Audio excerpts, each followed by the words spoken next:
Everybody say,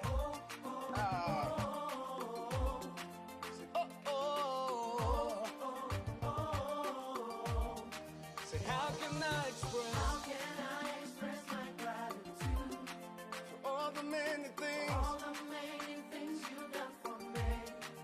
Words are not enough, to say thank you. Say, Lord, you are my everything. You're my everything. How can I express my gratitude? How can I express my gratitude for all the many things Father, you done for me, yeah. Words are not enough to say thank you. So Lord, you're my everything. Say, I call you Jireh. Lord, my provider. I call you Nisi. You are my battle. I call you Rapha. Hey. You are my healer. Say, Lord, you are. Lord, you're my everything. I call you Jireh. Lord, my provider. I call you Nisi. You are my battle. I call you Rapha. You are my healer. Hello, lovely people. Another wonderful Saturday afternoon is here with us. The sun is out there, the sky is golden, and we have a beautiful opportunity to meet again on the community and the law. What should I do when facing deportation from the UK? That's what we're going to discuss this afternoon. So call somebody to call somebody and tell them we are ready and live on the community and the law, brought to you by BWF Solicitors.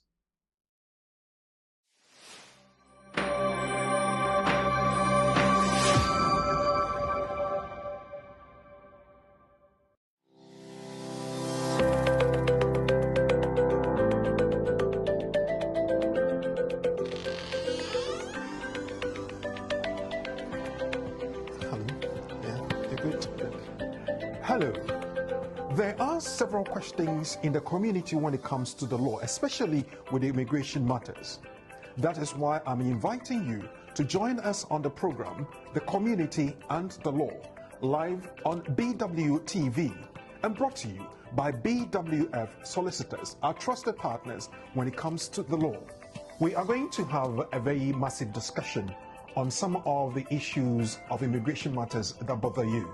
And they have the opportunity to meet you live on the program to explain to you all the updates that have come from the Home Office and also address your questions and concerns that you might have when it comes to the law. The Community and the Law is brought to you every Saturday between 4 p.m. and 6 p.m. UK time.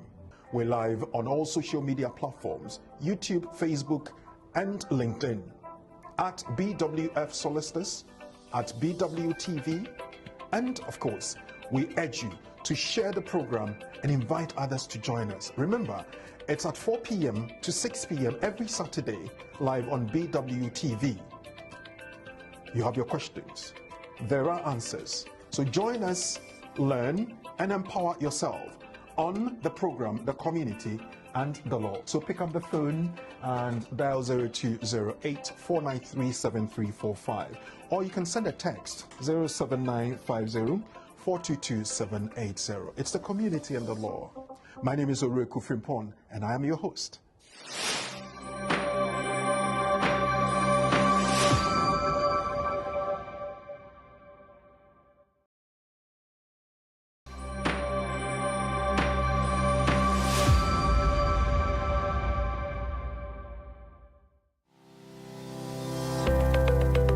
Based in London, we are a dynamic award-winning firm specialising in a range of legal services.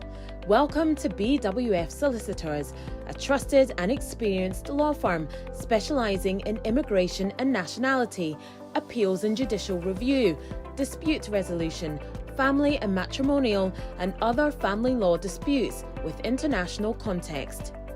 These include matters such as private child arrangement orders, contested and uncontested divorce, non-molestation for domestic violence, and financial remedy. Our childcare and family team appreciate the issues facing you at such a difficult time. Our advice is delivered in a confidential and sensitive manner. Meet Bernard Owusu, our esteemed senior partner. With over 32 years of experience and known for his expertise and dedication to serving our clients and the community. BWF Solicitors stands for integrity, respect, excellence, teamwork, diversity, inclusion, and service to the community. We provide tailored assistance specific to your case. At BWF Solicitors, every day is filled with dedication, creativity, and a commitment to finding the best solutions for our clients. Our team at BWF Solicitors is ready to assist you with all your legal needs. You can find us at the 4th floor, Anna House, 214 to 218 High Road, Seven Sisters, London, N15 4NP. Our main office line is 0208 493 7340, or our emergency line is 07712 761 884.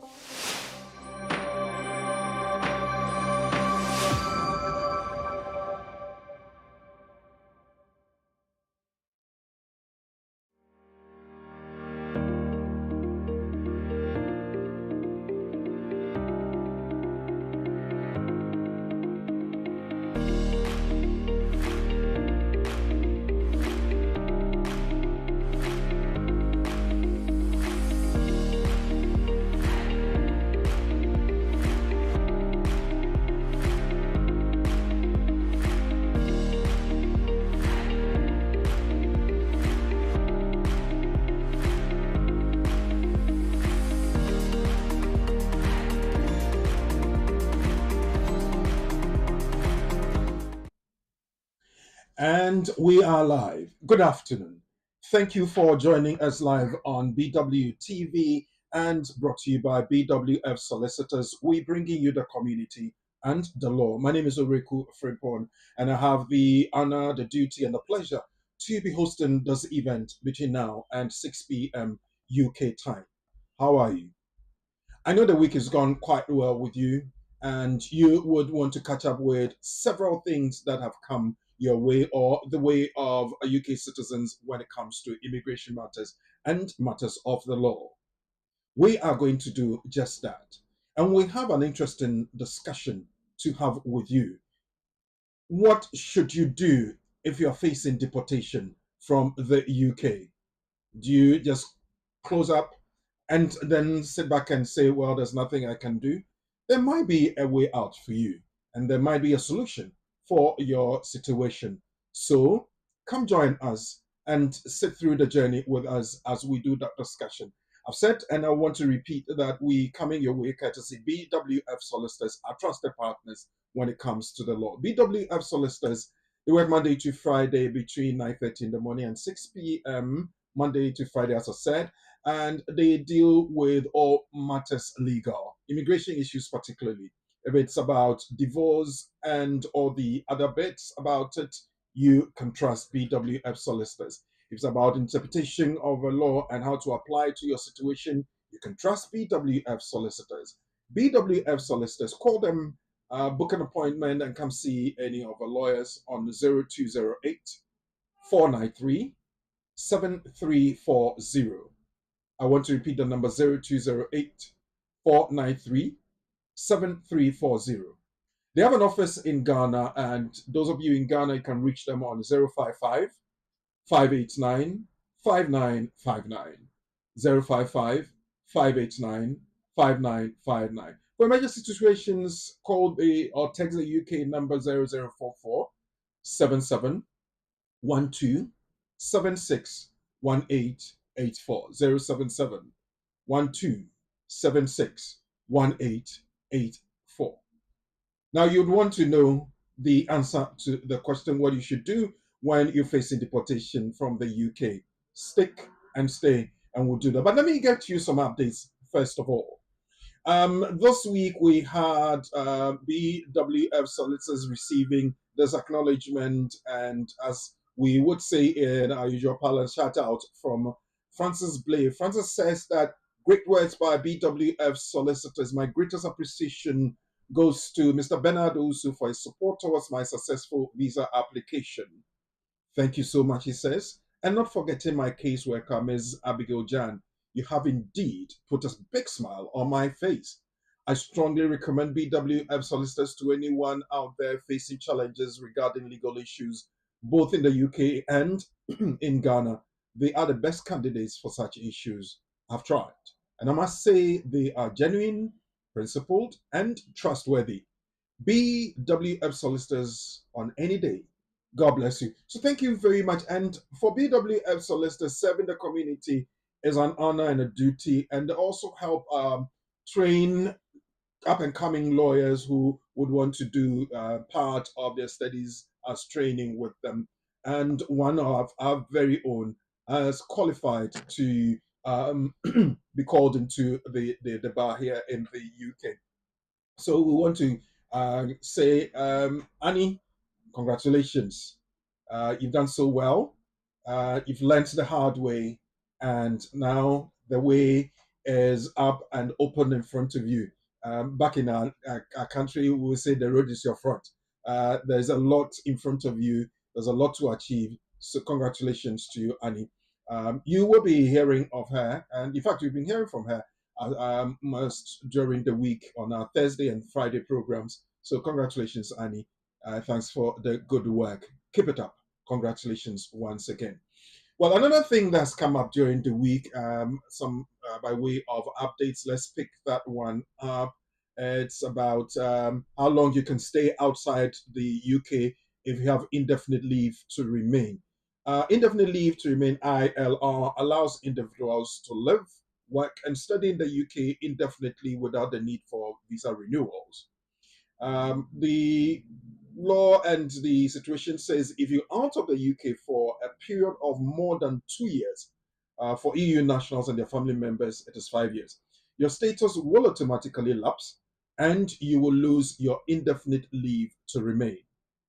To return to the UK to settle after an absence of 2 years or more, you will need to apply for a resident return visa for your indefinite leave to remain status to be reinstated if there are special circumstances in your case, including family, property, work, and strong ties in the UK. Now, with that, I'll go to the other bits of the update, but let's quickly delve into this one. And with that, I would want to introduce and welcome on to the program our resource person, our guest, our teacher, our friend, and a brother, lawyer Charles Asma. You remember I think last week or the week before, there were plaudits about what he does and the help he gives to people. And today, I am gracious, I'm privileged, and I'm honored to have lawyer Charles Asma join me on the program. Lawyer Asma, good afternoon once again. Good afternoon. And thank you for joining us. BWF solicitors, you're doing a great job for the community. First of all, before you even say anything, I want to say thank you on behalf of everybody and congratulations for what you do all the time. Thank you. Right. Okay. Well, this afternoon we are here to look at some very pertinent issues that we want to discuss. We'll be going into that. But the bit that I read, how long one can stay outside of the UK if they have indefinite leave to remain. For a period of more than 2 years, somebody stays outside and they said that their indefinite leave to remain is a lapse and definitely they can come in there. But there's a caveat in there. Can you take us into that? Thank you very much. Yes, I can. And before we go into the nugget, let me clarify a point that you earlier made regarding the qualification of our sister and our newly qualified lawyer Annie. Yeah, so she's been admitted to the role of solicitors in England and Wales, and therefore she has the permission or qualification to represent clients and at UK courts, England and Wales. The difference between her admission and others who may have been called to the bar is that she chose the pathway of solicitors, and others might have chosen the path of barristers, and they will be called to the bar. But in her case, she's been admitted to the role of solicitors. Once again, congratulations to you, Annie. Okay. Another time we'll delve into the specific differences. I think so. Sometimes people get it a bit confused. A solicitor, a lawyer, a barrister, counsel, called some even have at the back of their names QC and all those details. I think we'll have to have a whole program about that so people will get to understand it. Yeah. So yes, Annie, congratulations to you. And as I said, there's a lot in front of you, and we wish you the very best. Yes, lawyer. The indefinite leave to remain conundrum. Yes. So for the nugget, it's about staying away from the UK, thinking that you have it all. Mm-hmm. Is there a risk? Yeah. And this nugget is to let us know that having indefinite leave to remain means that you are a foreigner with permanent residence in the UK. Okay. And if you choose to stay away from the UK for the period specified, which is 2 years for those who are non-EU family members or non-EU members, nationals, then, and of course, for EU nationals and their family members, is 5 years. Once you stay away for that long or period of time, you have elected not to remain permanently resident in the UK. Okay. So that's more or less a choice. So what does it mean? It means is that if you go away, make sure you return a day before the second anniversary. Okay.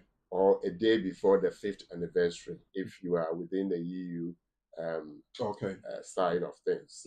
And therefore, if you stay away and there's no reason why you've been away and you want to return and you've been away for more than 2 years, what it means is that you have to apply to be admitted back into the UK. Okay. And to be able to have the readmission as someone with residence, you have to show that your readmission is necessary because you have proprietary interest or rights in the UK. In other words, you have properties in the UK, you have familial interest, in other words, you have family in the UK, you have employment or work-related interest in the UK, be it self-employed or an employee. So it might be that you are an employee on secondment for more than 2 years. Then that is okay, you are returning. Or you have family here, so you have to indicate that. And again, in all this, you still have to show why you've been away. Right. And therefore, if you've been away and you've been taken ill for 2 years, you have to prove that you couldn't have returned before that within 2 years because of this illness. But the rule say that you have to show that you have either family, property, work, or other strong ties in the UK. So what if in a situation where I've been away for over 2 years and I have found work, then my contract says that I should come from outside of the UK to live in the UK. The circumstance that took me away from the UK is still valid. For instance, I had to supervise the property of my late parents or my late relative, and I could not have left it. I needed to stay back to make that arrangements were properly in place. Would that suffice that they reinstate me? Would that be compelling a circumstance? That is not proving you have ties in the UK. Okay. You have ties in that country, maybe, but you don't have ties in the UK. Unless, of course, it has to do with your health. Okay. That, of course, you couldn't have, and that would make sense. But for this, you would have returned. But if you had to stay away because of other family needs in that country, then that's not an excuse. Okay. You have elected not to be a permanent resident person in the UK. So that is something we have to be mindful of. But if you have limited leave to remain, we tell you that you have to be back within 6 months. Okay. Same way, if you have permanent leave to remain or indefinite leave to remain, you have to be back within 2 years. Unless there's something serious or exceptional, you have to return. And if you are not able to return and you are coming back, for example, you've given a reason why you've not been able to return. But if you are returning, you have to prove that there's family, there's work, there's proprietary ties in the or with the UK. Okay. Well, so if you have had cause to stay away from the UK for more than 2 years, as lawyers say, then you must have some very good reason, proprietary, family, or work, and strong ties in the UK. If you say strong ties, how would we define that? How do I say that this situation means that I have strong ties? Could it be that I have children in here? Could it be that my spouse is here, or what? Yeah, in terms of family ties, if you have your family, children in the UK, that is strong enough. But even whilst you are away, you are keeping in touch and all that. So you have not abandoned them. But for whatever kept you away, you'd have been back to be with your family. And therefore, yes, you've been away, lost your right, but do you lose your family right or life? And on that basis, you have to be considered. So it's an argument you have to make for your readmission. In terms of property house, I mean, it's difficult to define strong here. And therefore, it's for you to make sure that your case is compelling enough. Somebody will ask, okay, I have a property in the UK, one property. That's where I used to live, or I'm living, or I was living. Is that strong enough? It's up to the case worker. Case worker can say, well, if you have a property, well, sell it. But who's going to sell it? It's you. So obviously, exactly. So if anything, I have to return to be able to sell it. So you can make a case with that. And therefore, strong is not strictly defined. You have to make sure that, and then therefore becomes a discretionary consideration. Is this strong enough to allow the person? And obviously, it will depend on how you put across your argument. Exactly. Okay. Well, the other bit that we want to have as way of updates, so lawyer will help us to do that, is the new guidance that's confirming 31st of October 2024 date for stopping of the issuing of BRPs. The Home Office has confirmed in an update to its online immigration status e-visa guidance page that biometric resident permits BRPs will no longer be issued from 31st October 2024. This information was previously sent in an email to stakeholders on 26th of September 2024, but has not been announced publicly on the gov.uk website until earlier this week. This week, that is between the 14th and the 21st of October 2024. Now, in a separate development, on the 14th of October, the Home Office updated its travel documents, no time limit guidance for caseworkers, including to reduce the general evidential burden as regards evidence of residence in line with the letter from the Minister of Immigration, that's Seema Mahota, Member of Parliament, to the Immigration Law Practitioners Association and others on the 1st of October 2024. It goes up, down, very long and winding. Lawyer, what is this talking about? Right. We all know that the government has said that they're not going to issue cards to individual visa holders any longer.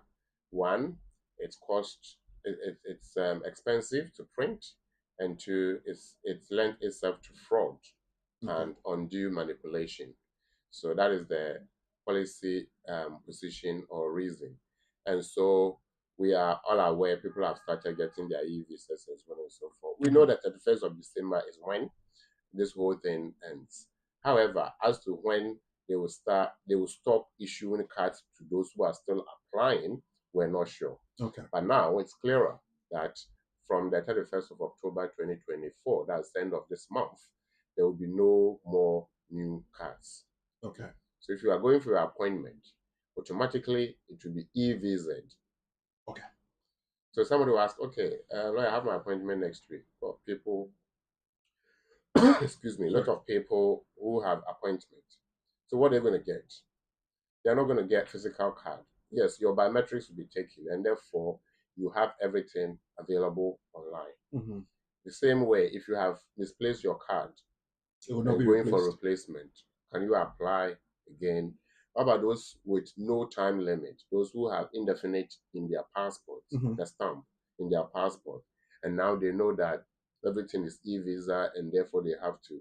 So all these things are now coming to an end. For those who don't have the card at all, and those who have indefinite stamps, the minister, if we were to go further, you will see that there is a way of dealing with those ones. Because a lot of people are not aware that they should have gone for cards from 2015, and now they have not enrolled their biometric. So how are they going to get e-visa? Difficult. And they are not going to be given a card. So it might be that those people, when they are going to convert from this to a card, maybe rather it will be from this to e-visa, not necessarily a BRP card. Yeah. But for those people, you have opportunity to apply for citizenship if you want to. So rather than going for e-visa and going before, you can apply. Mm-hmm. But if you are traveling, that's where the challenge is. Okay. Or if you are working, the employer will want to have you provide the share code and so on and so forth. But either way, that is the position. From the 31st of October, no more cards will be issued. And then also remember that the BRP cards all expire on the 31st of December 2024. So as much as you have time, please create your e-visa account and then stay out of the whole issue of you having to be rushing to do that close to the deadline. The Home Office has said that they will stop issuing BRPs from the 31st of October 2024. So from the 1st of November, if you apply and you do your biometrics, or you do all the bits, you'll not be giving a BRP card. You will go straight to your e-visa, and that's what you need to take note of. Now, the very final update before we get into our discussion, the updated guidance on registering children as British. That's another update that's come the 14th of October 2024. This came out. The Home Office have updated its case worker guidance on registering children as British citizens. Particular changes of note to practitioners are the removal of the restriction on using birth certificates as identity evidence, and the removal of the clear distinction from the significance of length of residence in the UK for children aged over and under 13. The new guidance promotes minimum of 2 years of residence in most cases, with children who were aged 16 on arrival, therefore likely to be refused. But the examples of with less than 2 years may be accepted have been removed. So it may be helpful in some cases for applicants to still flag the older version of the guidance, particularly for pre-existing applications. This is from the guidance registering children as British citizens, 14th of October 2024. Listen, don't worry yourself. It is English, but there's meaning and lawyers here. Break down the English. Right.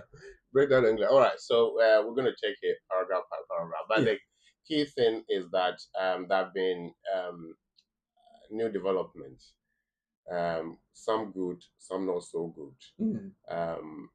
In addition to this, when children are registering under Section 1.3, Section 1.3, capital A, Section 1.4 of the British Nationality Act, most of them will require consent letters, for example, from the parents. Mm-hmm. Again, consent letters have been made less, it's no longer mandatory.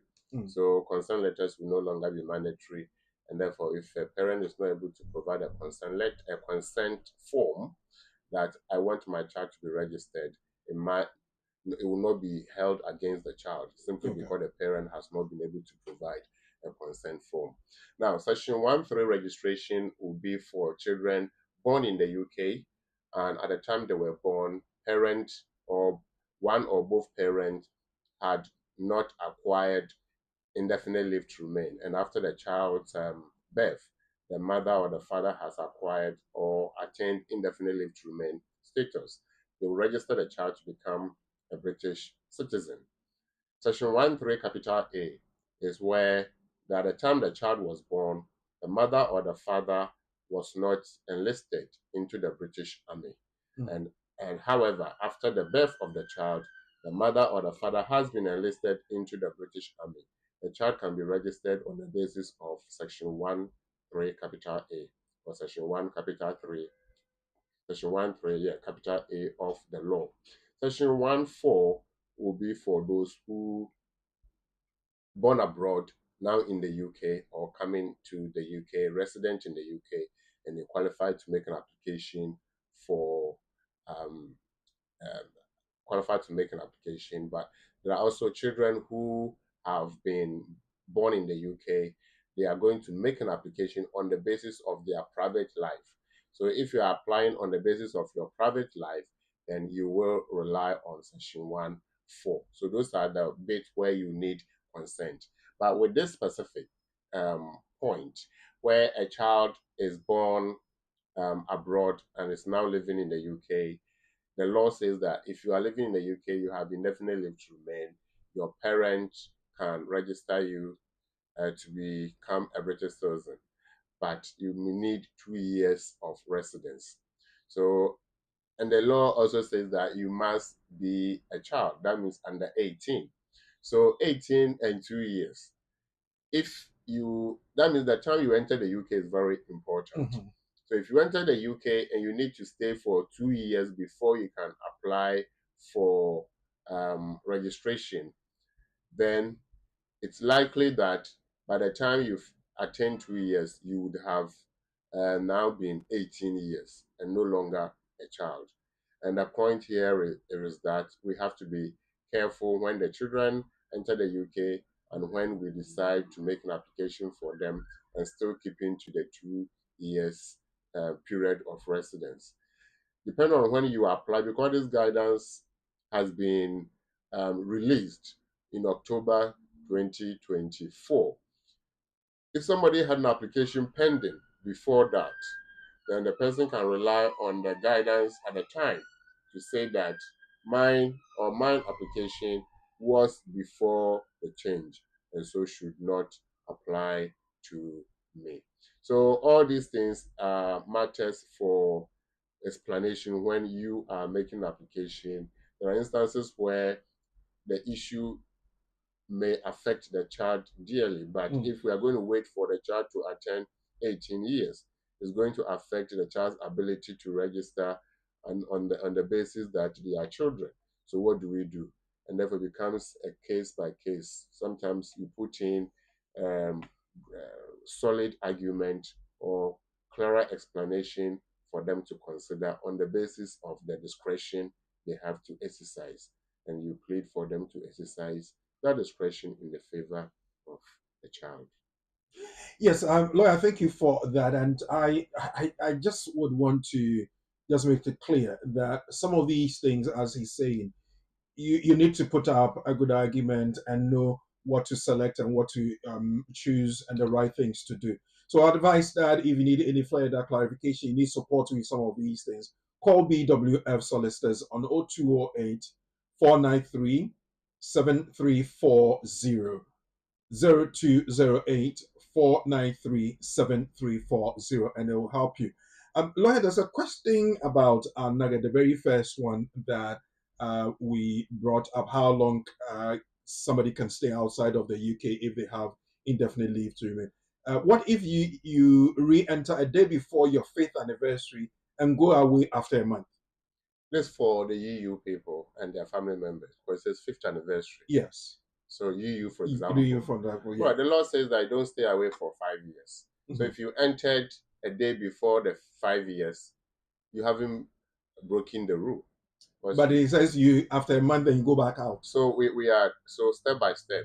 So the question is, you are in and therefore you continue your residence. Then the person now says, I go on holiday the following month, and for whatever reason, I stay away for another 4 years, 364 days, and return. What happens? Well, they say the clock will start ticking again. Okay. I mean, this is a matter of the rule and the interpretation. It says not 5 years plus. So the question is, was it 5 years plus the first time? No. You go again, you come back a day before. Was it 5 years plus? No. You go again. So the rule doesn't say how long you should stay before you leave again. It says when you leave. You should come back before the deadline. Yeah. Okay. So as long as the rules don't prevent you from, don't specify how long you should stay once you've returned. We are not interpreting what can happen for those who stay less or who stay briefly.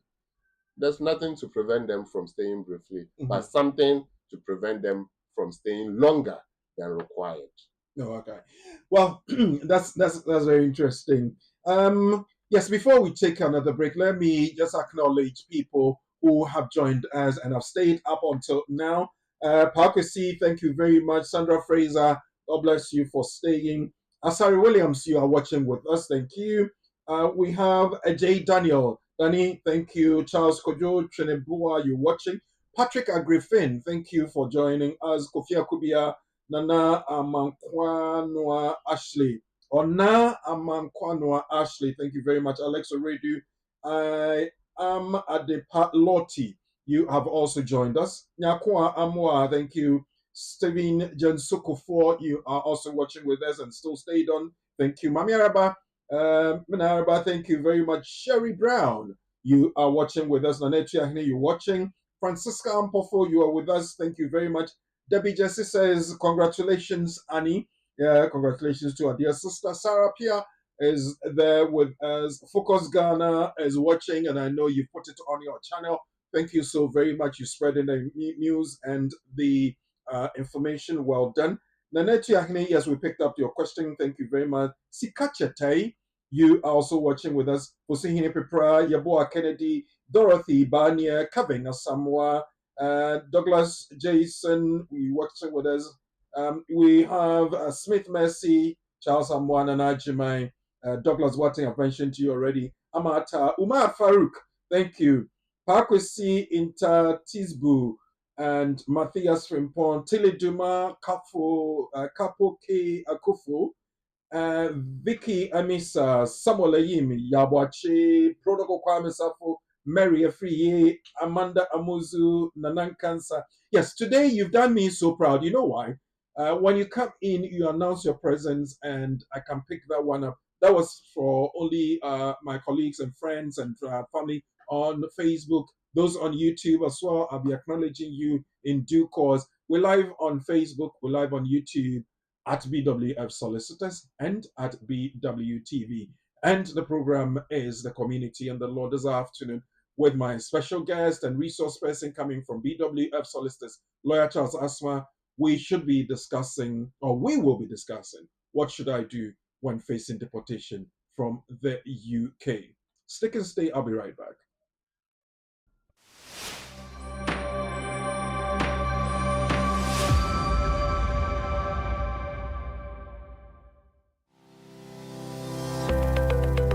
Based in London, we are a dynamic award-winning firm specialising in a range of legal services. Welcome to BWF Solicitors, a trusted and experienced law firm specialising in immigration and nationality, appeals and judicial review, dispute resolution, family and matrimonial, and other family law disputes with international context. These include matters such as private child arrangement orders, contested and uncontested divorce, non-molestation for domestic violence, and financial remedy. Our childcare and family team appreciate the issues facing you at such a difficult time.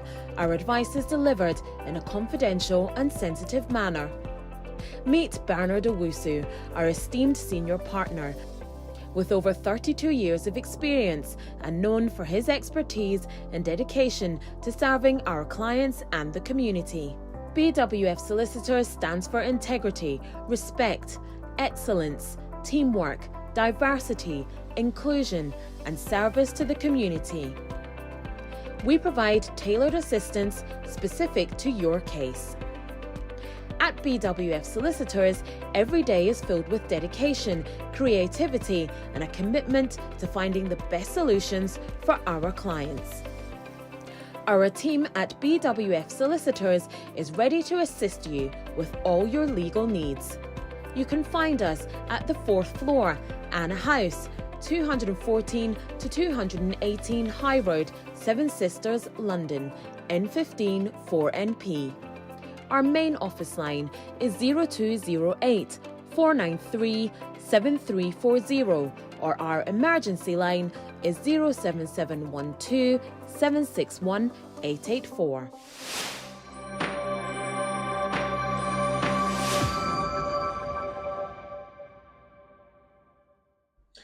Welcome back and thank you for sticking around. What should you do when you're facing deportation? We'll be looking at that in detail. And remember, we're doing this live on YouTube and Facebook at BWF Solicitors. My name is Oriku Fripon, and my resource person from our proud sponsors is lawyer Charles Asma. Asma will lead us into that. Why would anybody be deported from the UK lawyer? Thank you very much. Viewers and listeners, very good afternoon to you. And we are grateful for making time once more so that we learn and develop together. Today's conversation borders on deportation of foreigners resident in the UK. We're looking at the basis for deportation and what they can do when they find themselves in that situation. So a deportation simply means that you are no longer required in the UK and that your presence is not necessary and that you should be sent away simply because you are a foreigner. So that is the layman explanation. So can any foreigner be asked to leave just for the sake of it? There must be a reason, I guess. Of course, there should be a reason. And so when we say somebody is a foreigner, we have to then understand. A foreigner is anybody who is not a British citizen. Mm-hmm. So if the person is a British citizen, the person is not a foreigner per se. The person is a national. A national, okay. And therefore, if you hold is anything below citizenship, indefinite leave to remain is below citizenship. Okay. Leave to remain is below citizenship. Whatever is below citizenship. And therefore, anybody before citizenship or any leave before citizenship, you are deemed to be a foreigner. Okay. Now, if you hold such leave, including indefinite leave to remain, that means from nothing to something, but not up to citizenship, and you commit an offense, the question is whether you should be allowed to remain in the UK, or you have been caught to be in the UK without reason, and for the purposes of controlling immigration, you are required to be sent back. Then they will make an order for your removal. And once you are sent back, of course, we say you have been deported. What we're going to do is to look at the statute context, the basis for this action by the Secretary of State. So the Secretary of State has powers within the relevant laws. And here we are looking at the Borders Act of 2007. Again, other sections of the law to do with, for example, the Immigration Act of 1971. So if you look at this law, UK Borders Act 2007, it tells us what the government can do and what cannot be done when it comes to dealing with foreign nationals. So the one, as we have said, the person must be a foreigner, and the person must also be a criminal. So you cannot just be a foreigner and be asked to leave, unless, of course, you are a foreigner without leave and you have been asked to leave not on the basis of your crime, but on the basis that you have no leave to remain in the UK, and so you must leave. Okay. So there are instances where we are going to address both so that we don't get the two mixed up. Okay. So let's look at instance where, okay, let's go through the law first. Then we address those who have committed offense and those who have not committed any offense. So, Brad, we're going to do. Yeah. So the point 32 says automatic deportation. In this section, foreign criminal means a person A who is not a British citizen or an Irish citizen, B a person who is convicted in the UK of an offense, and C the person to whom condition 1 or 2 applies. Then we'll go to the second point. It says condition 1 is that the person is sentenced to a period of imprisonment of at least 12 months. And condition 2 is that the offense is specified by order of the Secretary of State under Section 72(4)(a) of the Nationality, Immigration and Asylum Act of 2022, C41, serious criminal, and B, the person is sentenced to a period of imprisonment. Then the fourth situation here is for the purpose of Section 35(a) of the Immigration Act of 1971, C77, the deportation of foreign criminal is conducive to the public good. Then we go to the fifth point. It says the Secretary of State must make a deportation order in respect of a foreign criminal subject to Section 33. 6, it says the Secretary of State may not revoke a deportation order made in accordance with subsection 5 unless A, he thinks that an exemption under Section 33 applies, or B, the application for revocation is made while the foreign criminal is outside the UK, or Section 34(4) applies. And finally, subsection 5 does not create a private right of action in respect of consequences of non-compliance by the Secretary of State lawyer. Okay. All right. Thank you very much. Yeah. So it will appear to people that we are reading something that does not make sense. Yeah. So we're going to break it down briefly. Yeah, that would be great. So if we move back to Section 32, so the bit where you say 32 being Section 32 of this law, the UK Borders Act of 2007. So here we are told that a foreign criminal is somebody who is not a British citizen. And again, it says Irish citizen. That means Irish citizens and British citizens have things in common. Okay. So if you're an Irish citizen or you're a British citizen, you are a national, so to speak. Okay. Now, somebody who is convicted, so a British citizen, so you're not a British citizen, in other words, you are a foreigner, and the person is convicted in the UK of an offense, and the conditions 1 and 2 apply. The condition 1 or 2 will be down. But the most important thing that we want to state here is that this is for deporting people who have been who have offended and have committed criminal offense, and that on the basis of that they are going to be sent away. So first thing we want to establish is that the person is not a British citizen. Okay. So the person is a British citizen or an Irish citizen, the person is not a foreigner. A foreigner. And if the person is not a foreigner, even though they have committed a criminal offense, they are not foreign criminals. Okay. So this will not apply to the person. Right. If the person has indefinite leave to remain, which is the highest leave to remain in the UK, if the person has indefinite leave to remain and they hold foreign nationality, then they are foreigners. If they've committed an offense which is specified, and offense here we are looking at any offense that has gone through the criminal justice process, a person has been charged, a person has been convicted, and a person has been given custodial sentence. That's imprisonment. And here we are looking at imprisonment of at least 12 months.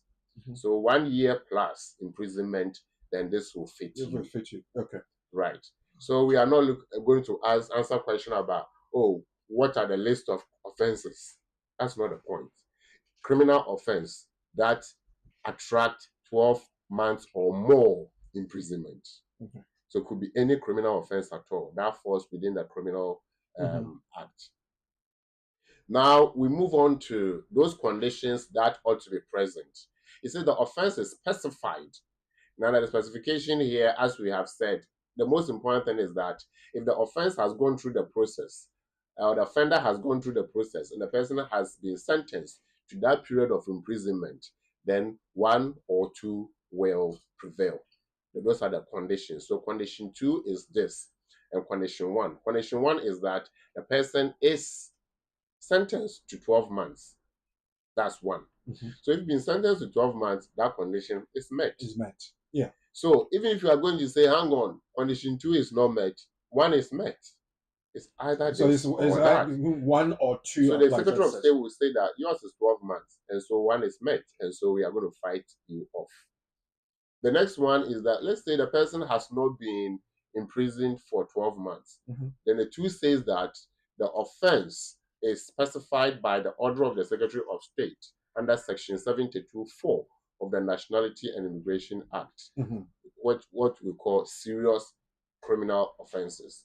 But in terms of 2, if you are caught under 2, then automatically you may be caught under 1. Under 1 as well. Because if you've been caught under criminal offense that is specified within the law, then you are likely to have been imprisoned for 12 months plus. And you are not a national. And of course, you are not a national. So then 1 and 2 would both cut you up. Yeah, so you are. So it's not a case of, oh, okay. So even if I have 4 years, what can I go to 2 and see if 2? No. So 2 is even higher than 1. 1 says, so let's assume somebody who has been, the person may say, okay, my sentence was just for 6 months. But if it's 6 months, then it wouldn't be that serious to fall within the serious crime. Okay.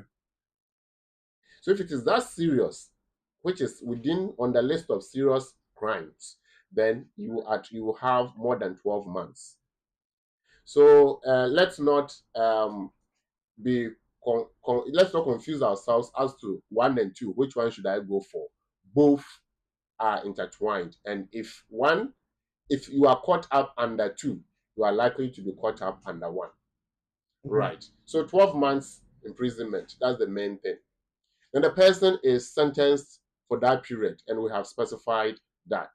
It says, for the purpose of Section 3(5)(a) of the Immigration Act of 1971, the deportation of the foreign criminal is conducive to the public So there's also the second limb of the test, which is that because of what you've done and because you've served your term, we cannot keep you here because your presence is not conducive to the public.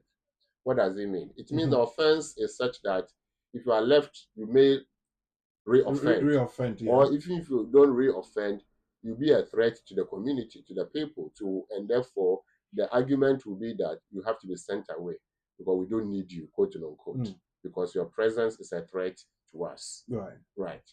So in effect, it's the threshold is so high that they don't just get up and deport anybody. The minimum, from my understanding, is that you may have been imprisoned for 12 months and above, and for that they see you as not conducive to the public good. Would that be correct? So that's the argument that the defense will put forward, and the Secretary of State will have to then come and say that, right, your presence is not. Because we are so the individual will say, my presence is okay. After all, I've been rehabilitated. I've done my term. I'm not a good person. Blah blah blah blah blah blah. I've got testimonials from my probation officers. And Secretary of State will say, yes, you've done all that, but you have to tick the boxes. However, keeping you means that we are accepting risk. Okay. So if they are able to put up argument to the court to justify the deportation, then they are likely to succeed, especially when we are seeking bail for the individual and all that, or preventing the deportation. And the second angle is that there are exceptions. In that, even if all these are there, we want to look at exceptions that may make deportation very, very unfair to this individual. So the exceptions will fall under Section 33. of the law. Okay. So if we go to 33, it says that there are exceptions, and those exceptions are as follows. So if you take us through the exceptions. Yeah, the exceptions, that's 33. It says section 32, 4 and 5. A, do not apply where an exception in this section applies, subject to subsection 7 below, and B, are subject to sections 7 and 8 of the Immigration Act of 1971, Commonwealth citizens, Irish citizens, crew, and other exemptions. Number 2 of the exceptions. Exception 1 is where removal of the foreign criminal in pursuance of the deportation order would breach a person's convention rights, or B, the United Kingdom's obligation under the Refugee Convention. And exception 2 is where the Secretary of State thinks that the foreign criminal was under the age of 18 on the date of the conviction. 4 is exception 4 is where the foreign criminal A is a subject of a certificate under section 2 or 70 of the Extradition Act of 2003. Lawyer. Right. So these are all very technical language, technical very points technical. that need interpretation or explanation. But the simple thing is that should the person be sent away despite the fact that they have offended and the offense was serious and they have gone in for 12 months or more period of imprisonment? Can the Secretary of State conclude that because their behavior is not conducive to the public, they must be sent away? We have to look at the exception. So the first exception, as we have already read, is that the person's removal from the UK will breach the person's convention rights. What convention are we looking at? We're looking at the human rights, the European Convention on Human Rights. So the convention rights, which is also the transposed law of the UK version, which is the Human Rights Act 1998. So the person has convention rights, i.e. family. That's Article 8. So if the person has family in the UK, partner, children in the UK, and you are sending the person away, what happens to the family? Especially where the person is responsible.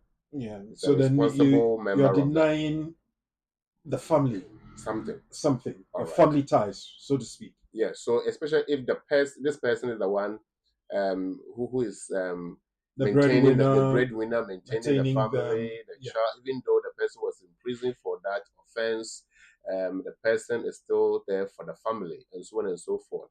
Then sending them away will affect the life of the family. Yeah.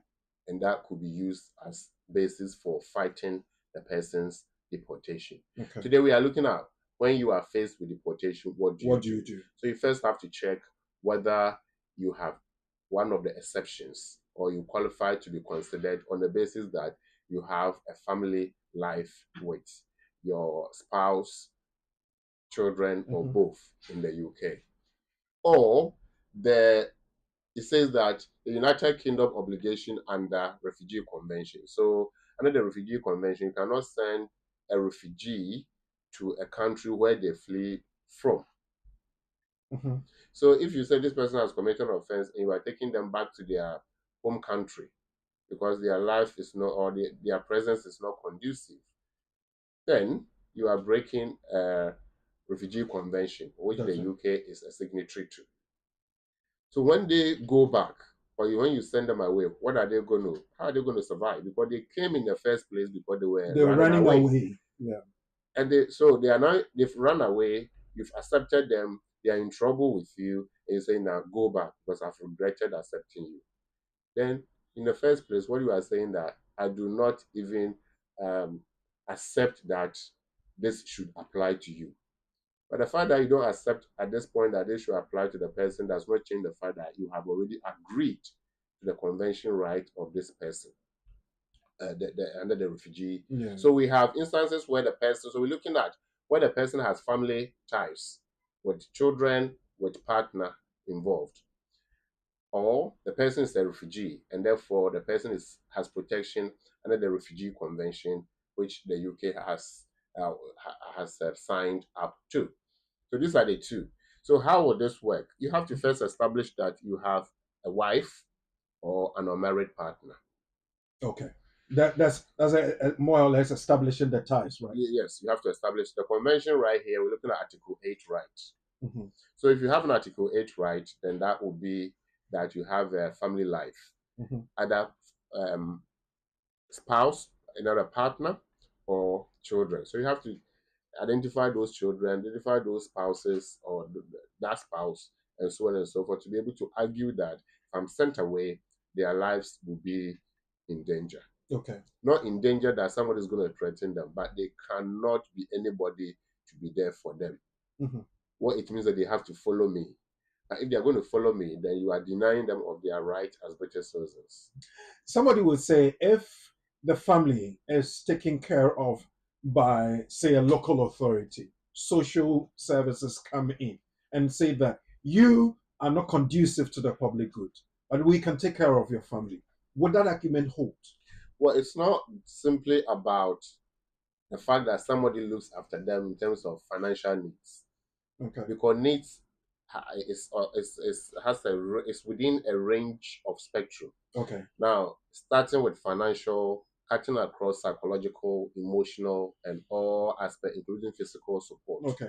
So much as the government is saying that we are feeding them so you can live. What about their psychological needs? Okay. What about their emotional support? That's right. Because this father or mother may be there for the child, sending them to school and so on and so forth. Yes, they've committed an offense, but they didn't take away their duty as a father or mother to this child, or duty as a spouse to this man or woman who is at risk of being deported. So that's exception number one. We are, again, apart from human rights, family life, or ties, we're also looking at other things that may cause restriction on the person if the person is sent away. So we're looking at, for example, Article 2. We're looking at Article 3. We're looking at Article 5 of the Convention rights. These are protected rights. We call them enshrined rights. And you cannot restrict or do anything to jeopardize those rights, regardless. Whatever you do against those rights will be in breach of the right itself. So you have to be careful as a public body. So we're also looking at, if the person, let's say the person having been, before they committed offense, they had changed their sexual orientation. So they are now gay or lesbian. Okay. You are sending the person away, having served the term in prison of the offense. The person's sexual orientation can create risk to them if you are to take them to their home country, depending on restrictions in their home country. The person can raise an argument that my convention rights of liberty and freedom will be affected. But if you send me away because of my sexual orientation, I may struggle to integrate, I may struggle to survive, and I may even end up losing my life. So what's the person saying? You are sending me away to die, and therefore consider this right.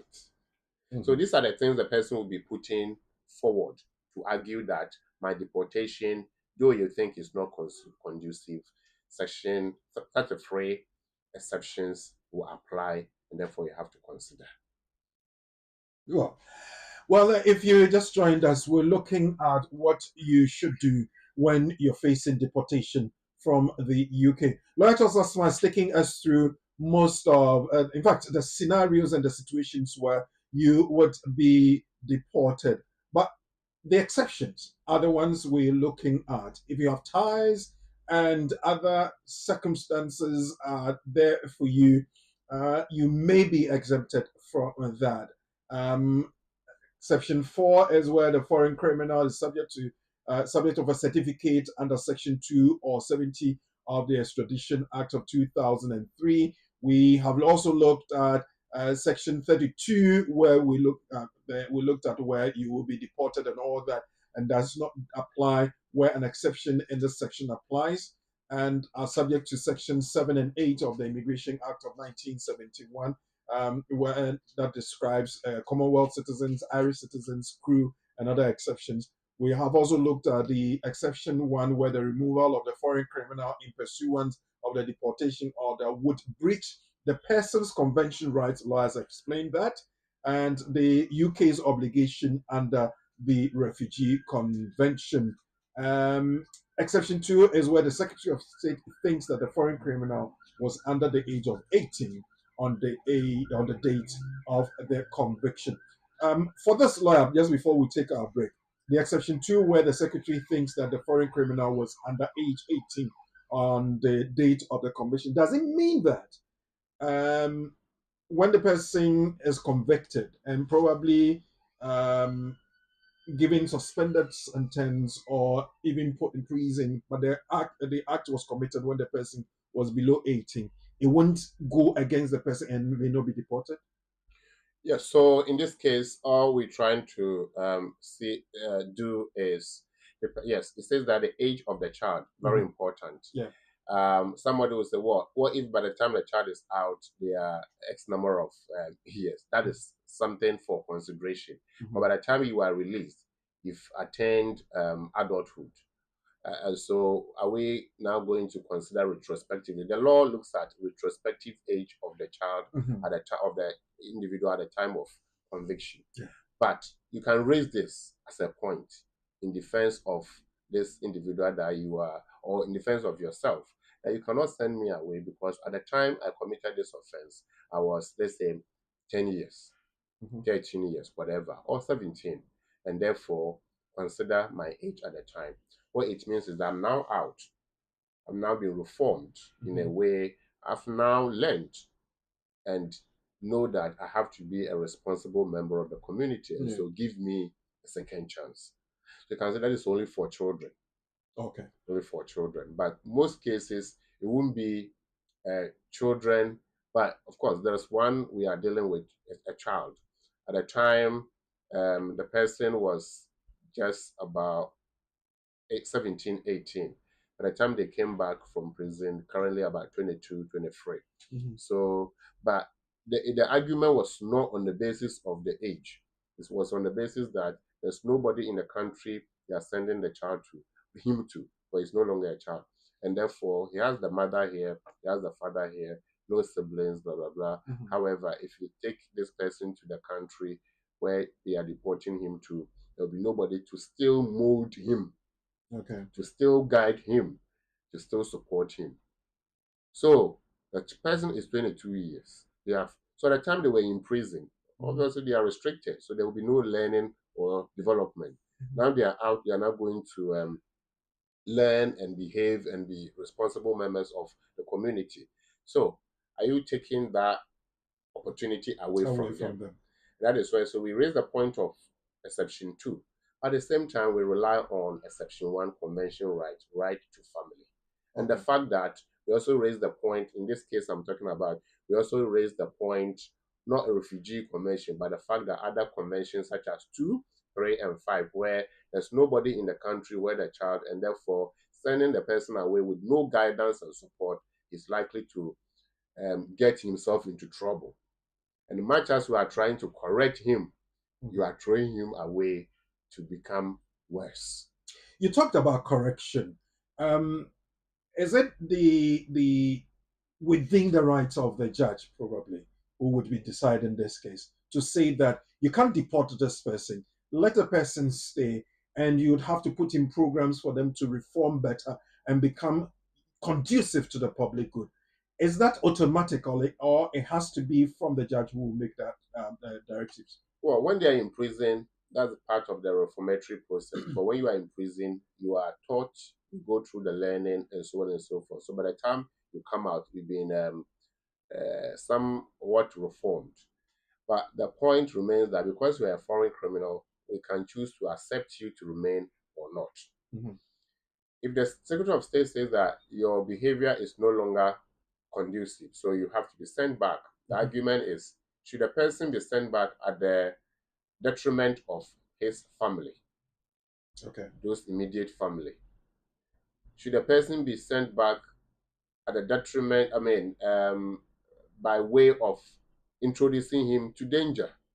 Okay. Under section Article 2, Article 3, Article 5, restriction of liberty and torture and all those things. The person is going to be sent away, and there's likelihood of torture because they were looking for him, he ran away. Mm-hmm. Or because of his new lifestyle, sexual orientation, if he's sent away, he's going to be tortured and abused and so on and so forth. Then you have to reconsider. So the question is it up to the judge? The judge will look at whether those exceptions apply to you. Okay. And if you're able to prove that those exceptions apply, yes, the judge will have to follow the law and rule on that. Okay. Well, if you find yourself in a situation, or any other person finds themselves in a situation like that and they don't know what to do, you would want to approach lawyers who know what they are doing. Especially, I'll refer you to BWF solicitors. You can contact them and they'll pick up your case and help you know and do what you have to do when you're facing that deportation. You can call BWF solicitors on 0208 493 7340. The office in Ghana has this number 055 589 5959. Emergency situation 077 127 61884. But if you want to really speak to Lawyer Charles Asma, I always give his number, the line of hope. You can call Lawyer Charles Asma on 07947 636037. 07947 636037. BWF solicitors are trusted partners. We say thank you, thank you, thank you, and thank you again because you're doing so much for the community. And with this message, we continue to show our appreciation. We'll be right back after that.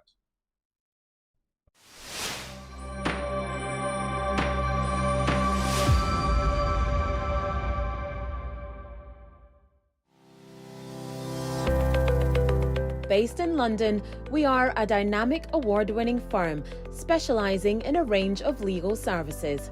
Welcome to BWF Solicitors, a trusted and experienced law firm specialising in immigration and nationality, appeals and judicial review, dispute resolution, family and matrimonial, and other family law disputes with international context. These include matters such as private child arrangement orders, contested and uncontested divorce, non-molestation for domestic violence, and financial remedy. Our childcare and family team appreciate the issues facing you at such a difficult time. Our advice is delivered in a confidential and sensitive manner. Meet Bernard Owusu, our esteemed senior partner. With over 32 years of experience and known for his expertise and dedication to serving our clients and the community. BWF Solicitors stands for integrity, respect, excellence, teamwork, diversity, inclusion, and service to the community. We provide tailored assistance specific to your case. At BWF Solicitors, every day is filled with dedication, creativity, and a commitment to finding the best solutions for our clients. Our team at BWF Solicitors is ready to assist you with all your legal needs. You can find us at the 4th floor, Anna House, 214 to 218 High Road, Seven Sisters, London, N15 4NP. Our main office line is 0208 493 7340, or our emergency line is 07712 761 884.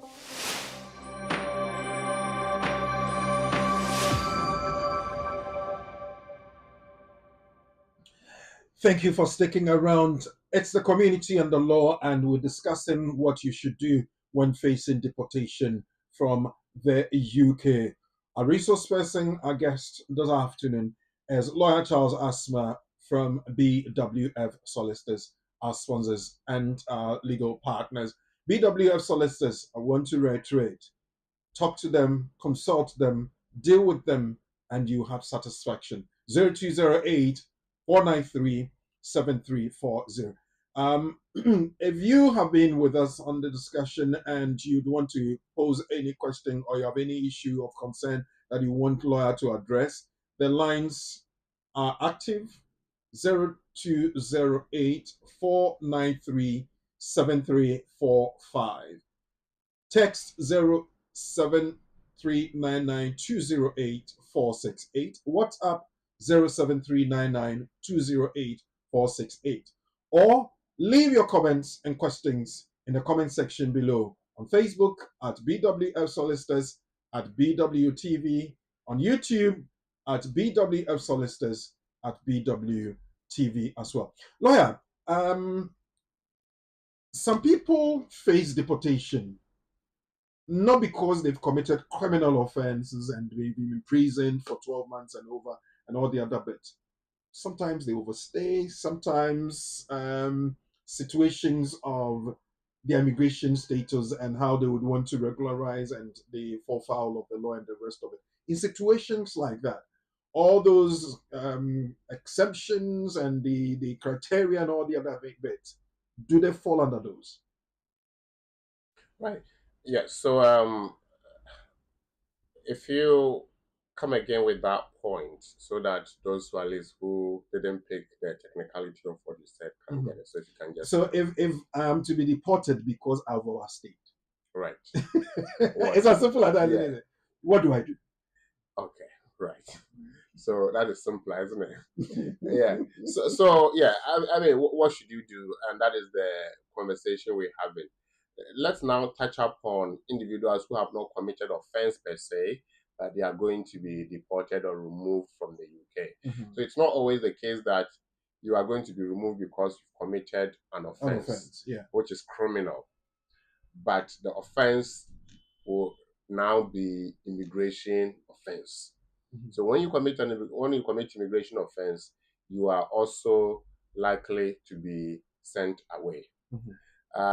Again, when it gets to that point, a direction will be set for you to be sent away, and they will cite that you have breached immigration rules, and on that basis, you cannot be allowed to remain in the UK. This has nothing to do with your conduct, because it's not an indictable offense, but just that what you have done is a breach of the rules, immigration rules. And so if you're allowed to stay on, what the Secretary of State thinks is that you are telling me that what you've done is right if I don't do anything about it. And so a removal direction can be set for you to be sent away if you are stopped and detained. Again, you can make an application. You are not going to rely on the exception, because it's not a criminal offense where you have to look at exceptions. Because with criminal offense, either way you have to be sent away unless the exceptions apply. But with immigration of related offenses removal, if you're able to show that you have an application pending, then your removal must be stayed or suspended. Now, how do you prove that you have an application pending? Yes, you are in the UK, you've been detained, but even at the time of the period of detention, you put in application under human rights that have a family in the UK.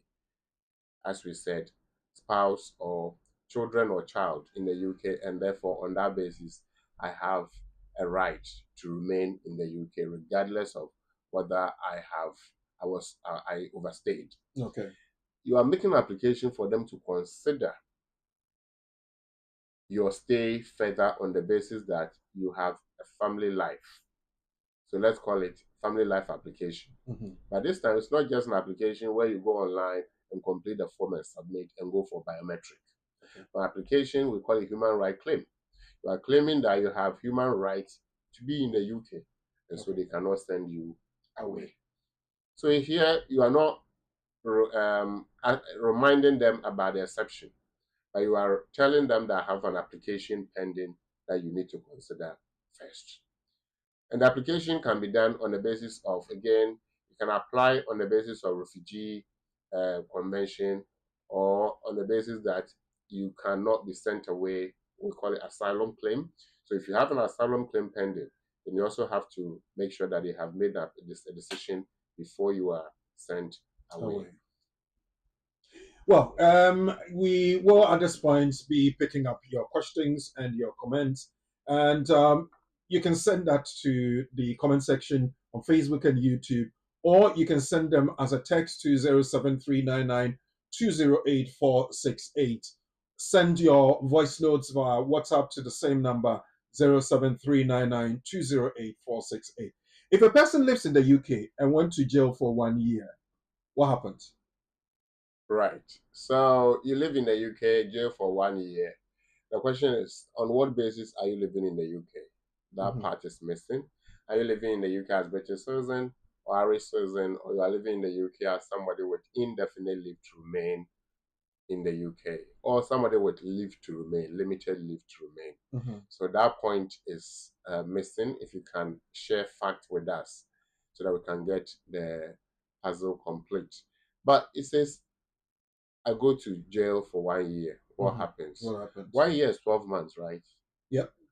And so, if it is considered that it was an offense that is a criminal offense, because if it's jail, then it's a criminal offense. If it's considered that your behavior, your presence in the UK will no longer be conducive, then a deportation order will be made against you, and you have to apply the test under exceptions point to fight to remain in the UK. Well, yes, keep them coming through 07399208468. You can call in if you want to speak to a lawyer directly, 0208-493-7345. Let's pick up the next one here and get lawyer to help us with that. If someone came to the UK on a visitor's visa and has overstayed their visa, if they are asked, have you ever had any valid leave to enter or remain? Is a 6 months visa classified as leave to enter or remain for that 6 months? So leave to enter means a visa to enter the UK. Leave to remain is a visa to continue to remain in the UK. So that's in-country application. So this person has entered the UK with a valid 6 months visa. So they were given leave to enter the UK, even though for 6 months. Have you ever had a valid leave? Yes. You give the details.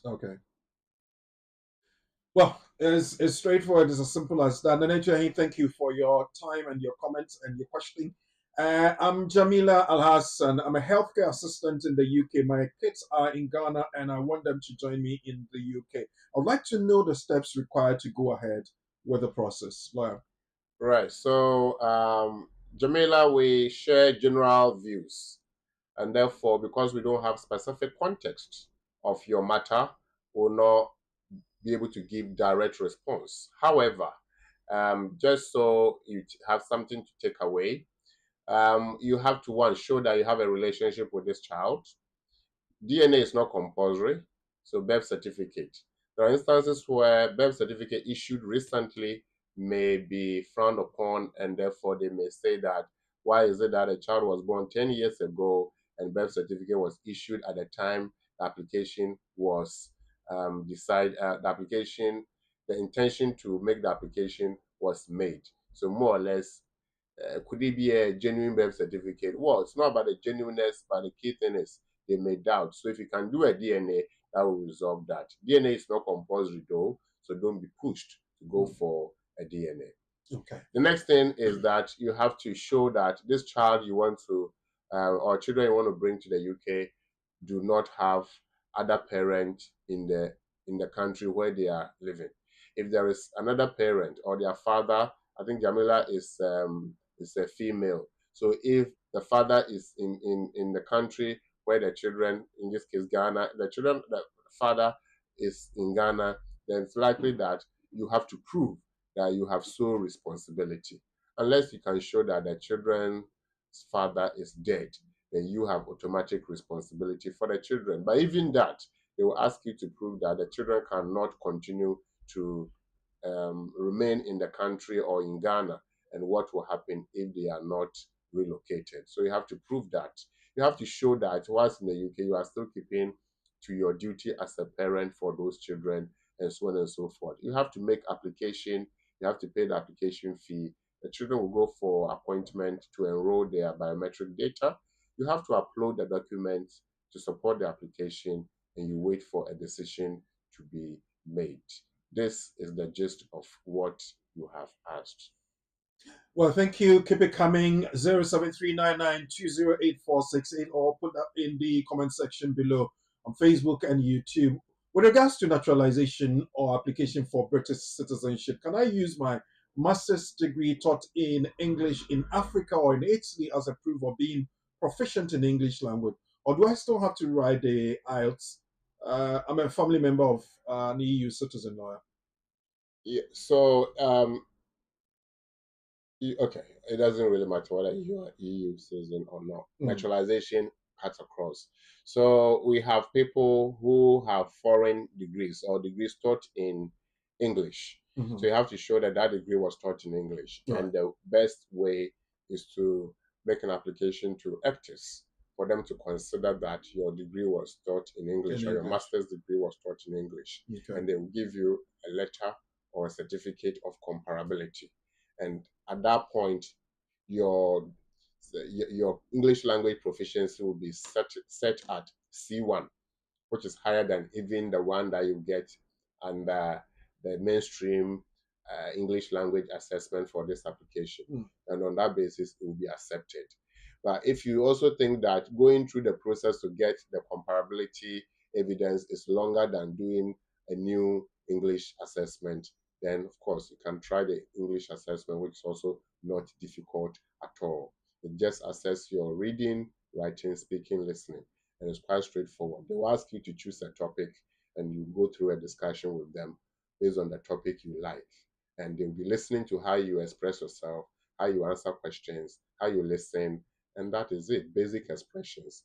And they will give you what you need for your naturalization. But these are the options you have.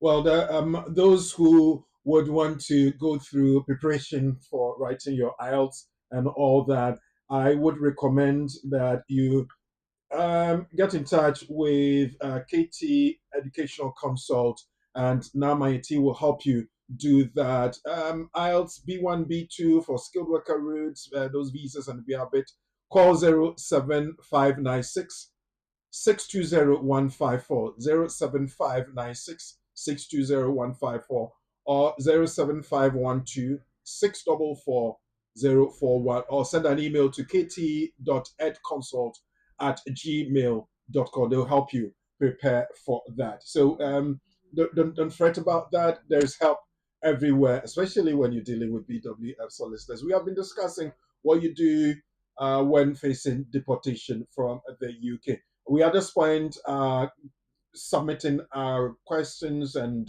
submissions to lawyer for him to help us with that. I've submitted an application for naturalization lawyer, and I was asked to provide details of my previous applications both in the UK and abroad. I provided details of my entry clearance, extension in the UK, and indefinite. Today's discussion has minded me about the visit visa I applied for a long time ago that was refused. This refusal was disclosed in all subsequent applications except my naturalization. I genuinely forgot to include it. Can this affect the decision? I met all requirements before the application lawyer. I think this has been answered before. I think it's come up before. I remember. I mean, reading the text, it's resonates with what I've read before. So, but we are going to reiterate the response. Genuine omission. Decision is no, but the fact that you have left it out will suggest to them that you deliberately left that bit. And on the application form, it's a specified question. Have you ever been refused? You have to specify. They don't say in the last 10 years or in the last days. They just say in any country. So you have to. If it's a genuine issue, what you have to do, I think the last bit we said that write to them, telling them that XYZ, I omitted to indicate this, blah, blah, blah. Please be aware or be informed that this is part of the information that should have been on my application form, and consider it in my in the decision of the application. So at least once they make a decision and pick up on the fact that you did not disclose some information, you refer to the email or letter you sent to them to say that, yes, I agree. However, I came back to you when I realized that I've made a genuine mistake to tell you. So it's not fair to hold it against me. Well, that's genuine and good advice coming from BWF solicitors, and that's what you get as a benefit from BWF solicitors. Let's keep going. More questions coming. What's the difference between insurmountable obstacles and a very significant obstacle to the country of return? Is it a matter of semantics? Right. I mean, okay. Very significant obstacles to the country. So, with very significant obstacles, we use them in human right claim cases that fall under Article 235 of the European Convention on Human Rights, where the person is saying that if I'm sent back, I'm going to face significant obstacles. My life will be in danger, my health, if they're already unwell. Remember, exceptions, some of them, exceptions 5, 6, they talk about mental health treatment of the individual. If you are sending the person away and the person is already receiving mental health treatment, for whatever reason, then the person is going to face very significant obstacles because there may not be adequate opportunity for the person to continue to receive that treatment. So but insurmountable obstacle, we usually use that for applications where somebody is applying to remain in the UK and the person is refused and the person is told to return, or the person's application is visa is cancelled and they are asked to return. The person will then say that I have insurmountable obstacles to the country where I am asked to return to, i.e., I have no family. And therefore, if you ask me to go back, I've been in the UK for, let's say, 19 years. I don't have family because I was born, I'm the only I don't child. have strong ties back where you so all these things. So if you send me away, I will struggle to reintegrate. That's one point. The other point may be that because I don't have anybody in the country, it will be an obstacle for me to even find my feet. Again, you can make reference to the fact that you are not well and you are receiving support, or age your age is such that you are getting support from your partner, and therefore if you are sent away on the basis that you don't meet the rules, the immigration rules for your application, so you are going to be sent away, the opportunity for your partner to support you in terms of whatever support you are getting for health reasons will not be available. And there's nobody to be able to afford that. Sometimes the Secretary of State will come back and tell you that the country has systems in place to support your integration, reintegration, or health and well-being. But then you have to make a very strong case to support the fact that there will be insurmountable obstacle. Anything that you cannot overcome. Right. If you just joined us, I will still want to welcome you. If you stayed all the time with us, I want to congratulate you because you have made the right decision. Thank you very much for doing that. We have Wallace Kobia watching with us, Samuel Sante, Willie, Achampon, Akolo, and all the other ones that I mentioned earlier on. Bibi Manyebi is watching with us. Thank you very much. Keep your questions and concerns coming through. Lawyer Charles Asma is here to help us. And we're saying thank you once again to BWF solicitors. Abna Obenewa Asantewa Papebi. What should I do if I can't scan my BRP card when it comes to e-visa? Right. There was a problem before, but it's okay now. All the BRP cards can now be scanned. So if you need help, you can come over to us and we'll be able to assist you. But I do know that that challenge is no longer there. BRP cards are now working properly, and you can scan it, and you can scan your face as well. There was a question that somebody threw to me earlier in the week that the person has been able to register to the point of scan, taking picture, and was given the notification via email to say that it was successful. But when they're trying to log in again, it took them back to the process where they had to scan their BRP cards and all the other bits. Is there a problem like that? The person may have done something wrong. Okay, so first you create an account. Yes. After creating an account, it will ask you to complete a form. Go through the form process. Before that, you do the scanning back and forth, front and back of the BRP card, your face. Then that's when the account is created. So if the person did that, I'm not quite sure what could be the problem. So what did the person say is happening? The person was saying that it was trying to log back into the account to check stuff, and it was asked to input the BRP number, and was kind of taking him through the whole process again, to the point where he had to take their pictures of their face and all the other bits again. Okay. To be quite frank, I didn't have an answer for the person. Right. But there are challenges. There are challenges with the process. So usually you email them to say that this is happening. Okay. There are even people who have, after everything, you see that it said we cannot link because you have two. So they will give them 2 dates, the 31st date and also their visa date itself. And meanwhile, the card only has 31st date. 31st has expired. So they will tell them that the card, we've seen the card details, this one and that one, and it doesn't make sense. There's problem with the system sometimes. So the advice would be that give them a call. Yes, give them a call, or you email them that this is the challenge I'm having, and they will sort it out.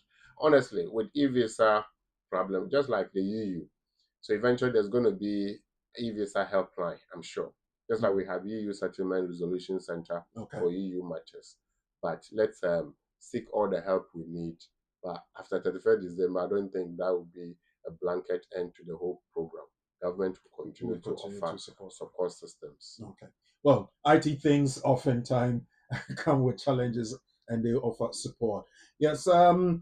Earlier on, I gave you the nugget, and I'm going to get you a sneak preview of the question I'm going to ask you, and see how well you did that. Abamansa has indefinite leave to remain in the UK. She went to arrange her father's burial in Ghana and stayed for 12 months to see to her father's estate. She left behind her family, care business, and property. Just before she returned to the UK, her mother also passed, which compelled her to stay for another 13 months. Abba has been told by friends that she cannot return to the UK, although her indefinite leave to remain has not been cancelled. So my question is, under what circumstances can Abba return to the UK even though she has been outside for more than 2 years? Could it be that she has strong ties in the UK? Could it be that she left for compassionate reasons?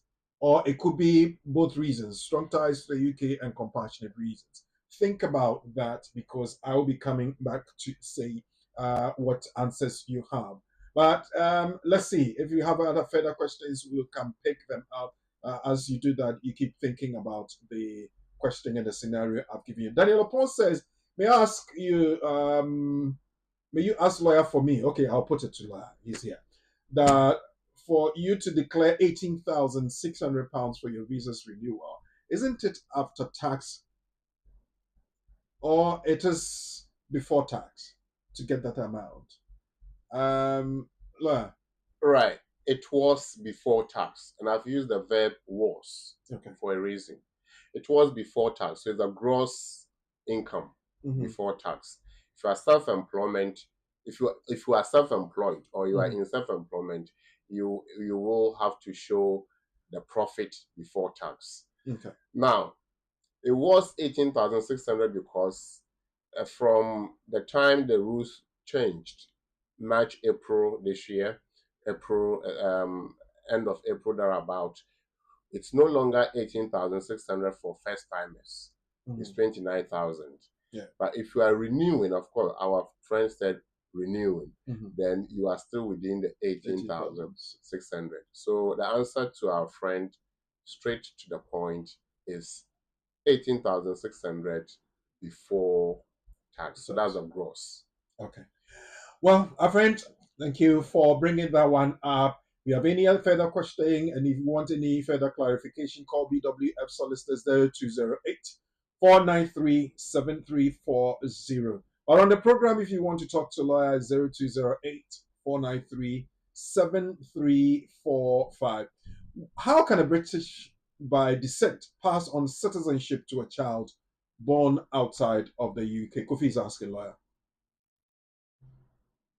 So how can a British citizen by descent pass citizenship to a child born outside the UK? Right. So there are specific rules for those born and or those who acquire their citizenship by descent. Descent simply means that, let's take a simple example.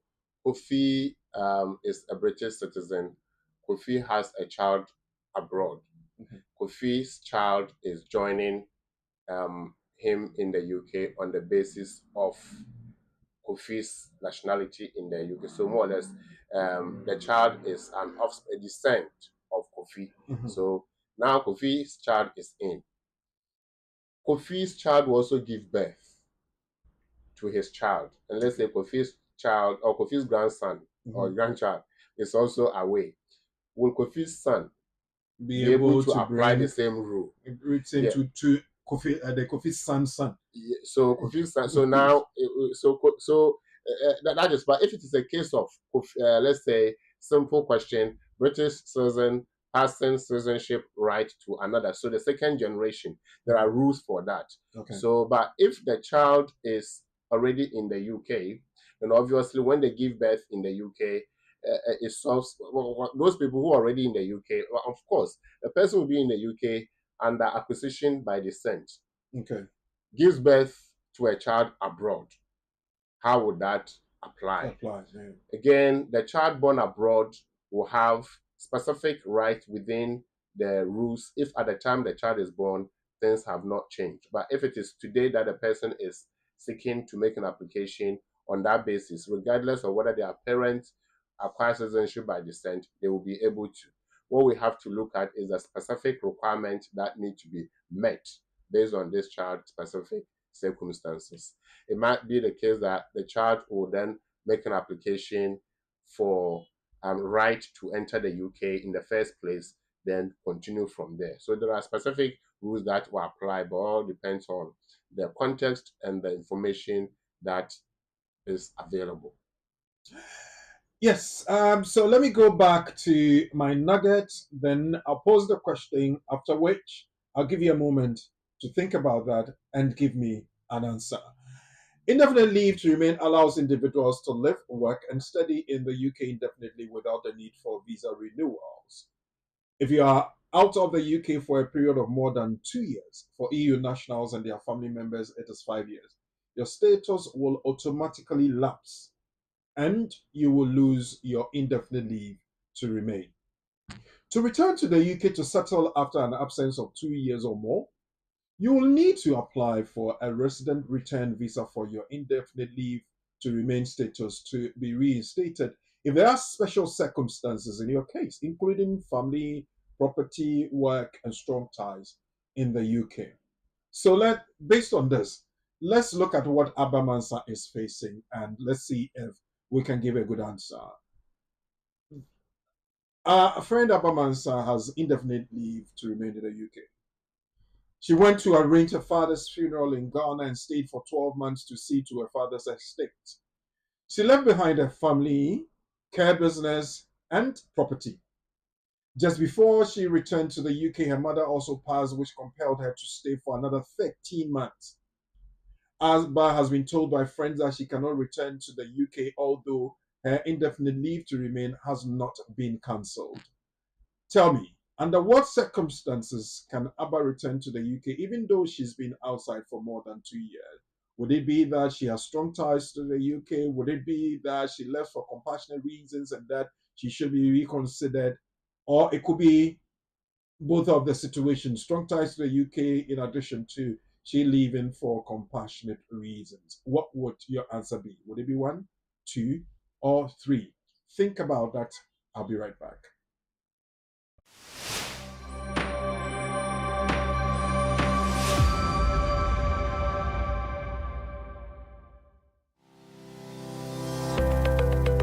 Based in London, we are a dynamic award-winning firm specialising in a range of legal services. Welcome to BWF Solicitors, a trusted and experienced law firm specialising in immigration and nationality, appeals and judicial review, dispute resolution, family and matrimonial, and other family law disputes with international context. These include matters such as private child arrangement orders, contested and uncontested divorce, non-molestation for domestic violence, and financial remedy. Our childcare and family team appreciate the issues facing you at such a difficult time. Our advice is delivered in a confidential and sensitive manner.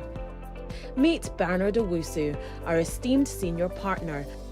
With over 32 years of experience and known for his expertise and dedication to serving our clients and the community.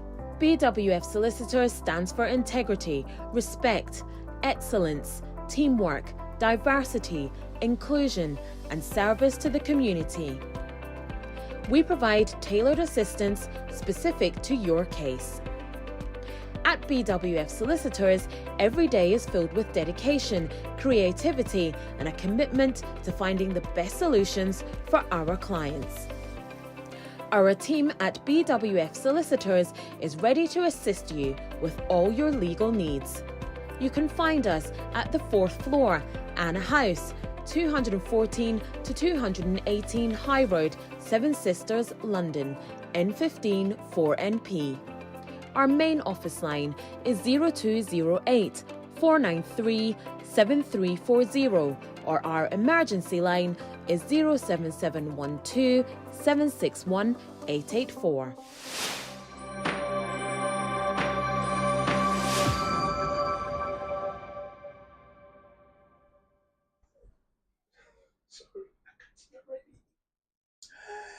Yes, we are back, and I was checking your answers. Did you get them correct? Let's see what you have. Abba Mansa has indefinite leave to remain in the UK. Abba went to arrange her father's funeral and stayed 12 months first time. Mother passed on. She was compelled to stay for another 13 months, which makes it 25 months, at least a month after 2 years. She's been told that she cannot return to the UK, although her indefinite leave has not been cancelled. Under what circumstances can Abba return to the UK, even though she's been outside for more than 2 years? She has strong ties in the UK, so she should be allowed back. She left for compassionate reasons, so she should be allowed back. Or it could be both above. Strong ties, compassionate reasons. What are your answers? Let's see what you said. Charles Emery says number 1, strong ties to the UK. Well, we can deduce that from the case scenario, isn't it? Kofi Akubia says number 1. Kofi agrees. Kevin Asamoah, my correct answer is number 2. She left for compassionate reasons, so she should be allowed back. Yeah, makes sense, doesn't? Kweku July. Oh, wow. And that's an interesting one. Kweku July says number 1. Yes. Strong ties to the UK. Prince Saki, number 2. She left for compassionate reasons. Theresa Pepra says number 2. She left for compassionate reasons, so she'll be allowed back.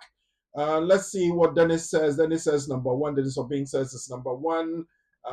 She has strong ties to the UK. Nananya Ako says number 2. She left for compassionate reasons.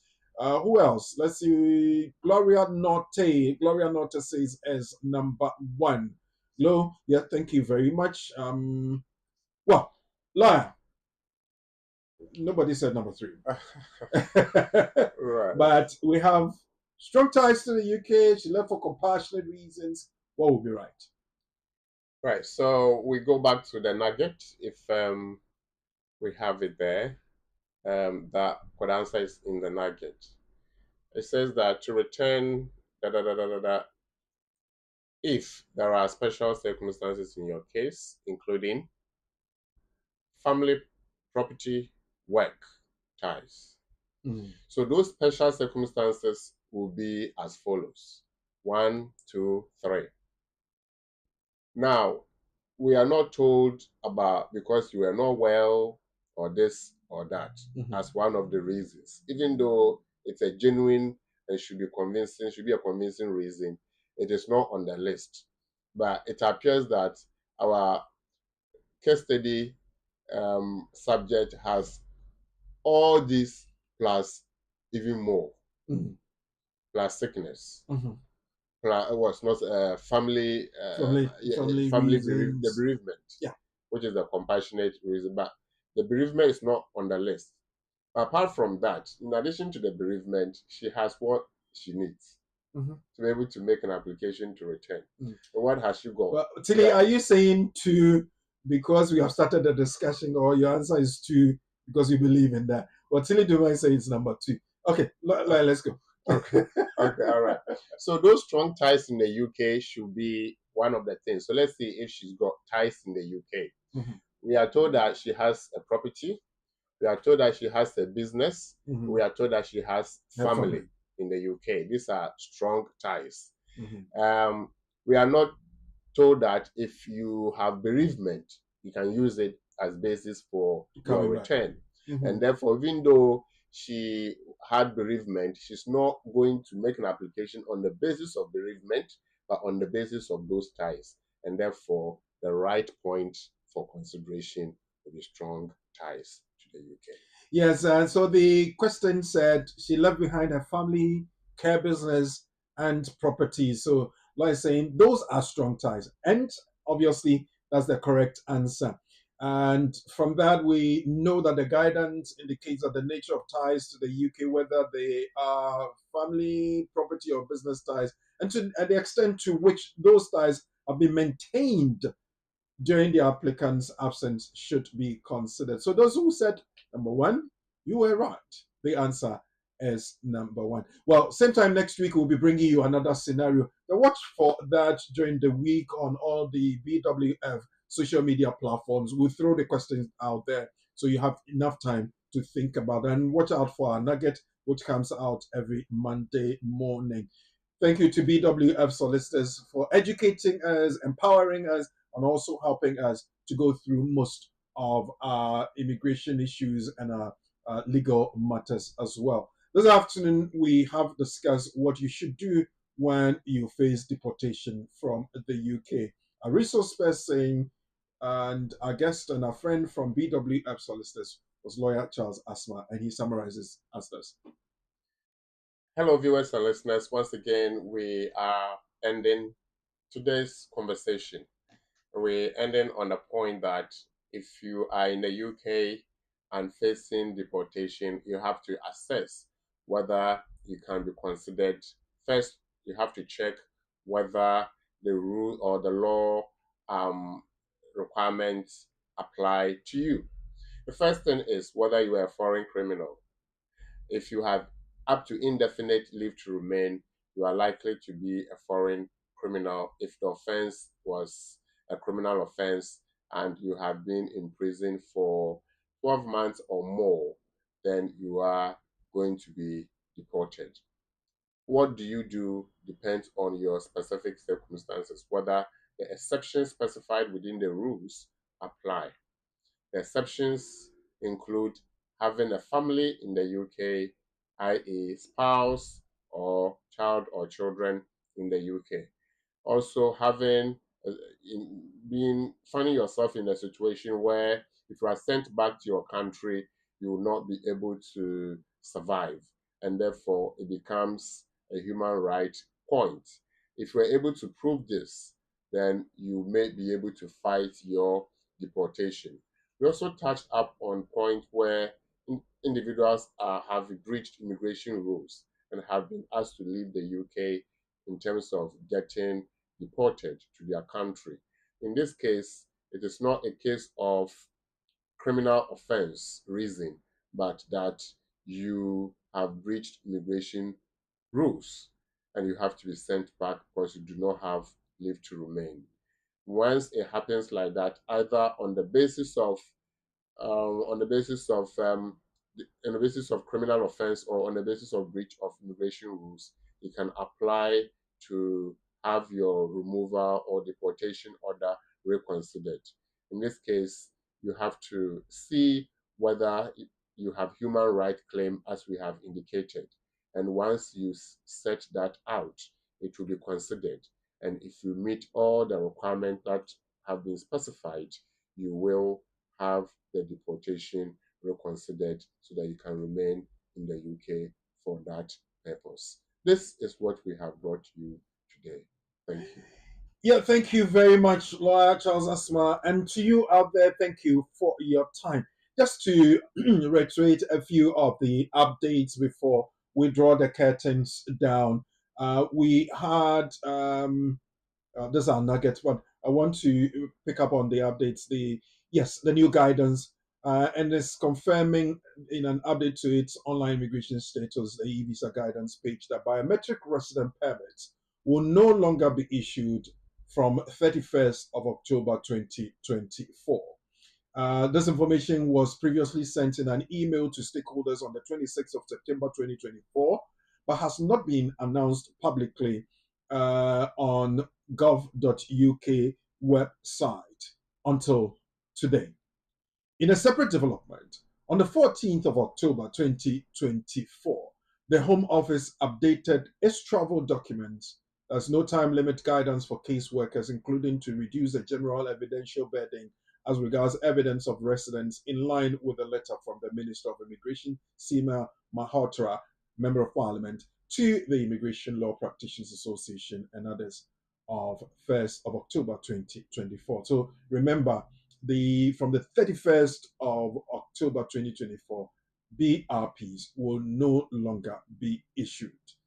Take note of that. Registering children as British, the Home Office has updated its caseworker guidance on registering children as British citizens. Particular changes of note to practitioners are the removal of the restriction on using a birth certificate as identity evidence and the removal of the clear distinction for the significance of length of residence in the UK for children aged over and under 13. The new guidance promotes a minimum of 2 years of residence in most cases, with children who were aged 16 on arrival therefore likely to be refused. But the example of when less than 2 years may be accepted have been removed. So it may be helpful in some cases for applicants to still flag the older version of the guidance, particularly for pre-existing applications. This is from Registering Children as British Citizens Caseworker Guidance on the 14th of October 2024. And then finally, I want to all join hands as we congratulate our newly qualified solicitor, Annie Akofio-Sowa, who was admitted to the senior courts of England and Wales on the 11th of October 2024. Annie, congratulations. Bravo. There's a lot ahead of you, and as we salute you, we encourage you to move to higher heights. BWF solicitors, clients, friends, and the family, we are all very proud of you. God bless you and keep doing what you're doing. And on that note, I want to say thank you also for joining us, because it's been 2 hours of solid knowledge giving and, of course, learning experience. I would want to encourage you to come back, so we'll do it again same time next week. So I want to say thank you to Lawyer Charles Asma, resource person, our guest, who spent time with us in the studio this afternoon, and to the BWF Solicitors family, from the senior partner to the partners, and to all the other lawyers who do everything in their power to make us smile when we bring, especially immigration matters, to them. To the caseworkers, the office and administrative staff, I want to say thank you very much to my studio producer, Professor Ade, for his time and magnanimity, and to Sheila Ankra and Padmo Dodu for the admin, the aesthetic work for BWTV. My name is Oreku Frimpong. Good evening.